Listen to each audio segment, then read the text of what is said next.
Assalamualaikum warahmatullahi wabarakatuh. Perkenalkan, saya Krisna Rangga Pramudia dengan NIM 122 0114 3B07.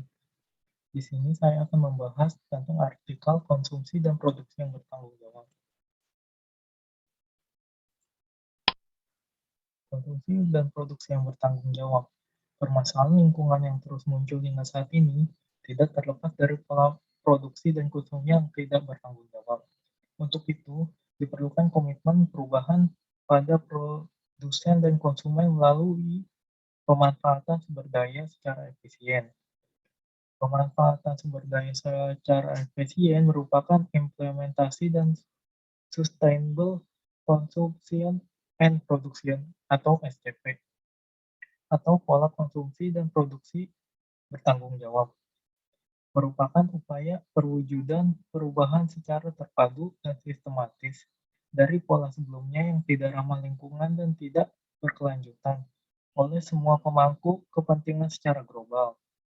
Diharapkan SCP dapat memberikan multi manfaat penting berupa perubahan pola konsumsi masyarakat yang bertanggung jawab, efisien, dan ramah lingkungan.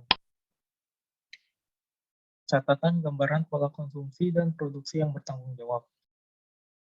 Pada tahun 2015, World Fund of Nature atau WWF Indonesia telah melakukan kampanye mengajak dengan hashtag beli yang baik yang secara intensif kepada konsumen dan retail untuk membeli dan menjual yang berkelanjutan. Riset menunjukkan faktor mempengaruhi dalam pemilihan produk pada perilaku konsumen yaitu harga 73%, manfaat produk 64%, dan dampak terhadap lingkungan 10%.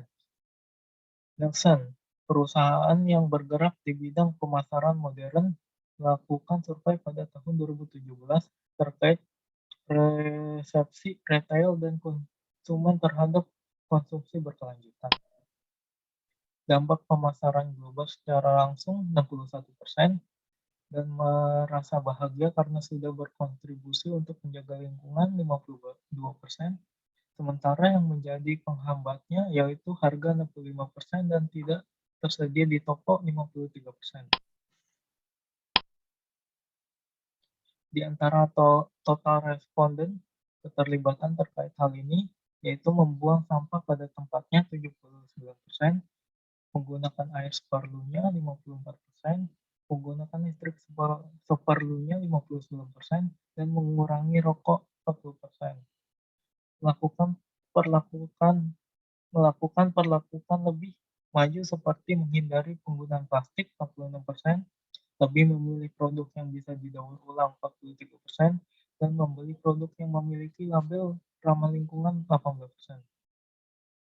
Pada umumnya, retail lokal dan nasional membuat keputusan persediaan berdasarkan permintaan konsumen dan legalitas dari produk tersebut, terutama dalam hal menghemat biaya. Retail mengetahui tentang program ramah lingkungan, namun lebih fokus untuk menyediakan produk yang dianggap netral, yaitu produk yang dianggap legal, namun belum tentu ramah lingkungan, karena produk tersebut lebih banyak dicari dan memberikan keuntungan. Peran, tren, dan pola konsumsi dan produksi yang bertanggung jawab. Sementara konsumsi adalah hal penting bagi ekonomi Indonesia, seringkali dipandang sebagai motor pertumbuhan dan pembangunan. Hal itu juga memiliki konsekuensi yang merugikan. Konsumsi dan pola produksi yang tidak berkelanjutan telah berkontribusi dalam masalah lingkungan, ekonomi, dan sosial, seperti perubahan iklim dan hilangnya keanekaragaman hayati. Konsumen perlu menyadari bahwa pilihan yang mereka tentukan ketika membeli produk atau jasa sangatlah krusial. Saat ini, tren konsumsi produksi ramah lingkungan di Indonesia sedang bertumbuh, tapi jumlahnya masih relatif sedikit. Menurut sumber yang diperoleh, analisa menunjukkan peningkatan rata-rata tahun penjualan sebesar 2% untuk produk yang menempelkan label produk ramah lingkungan di kemasannya.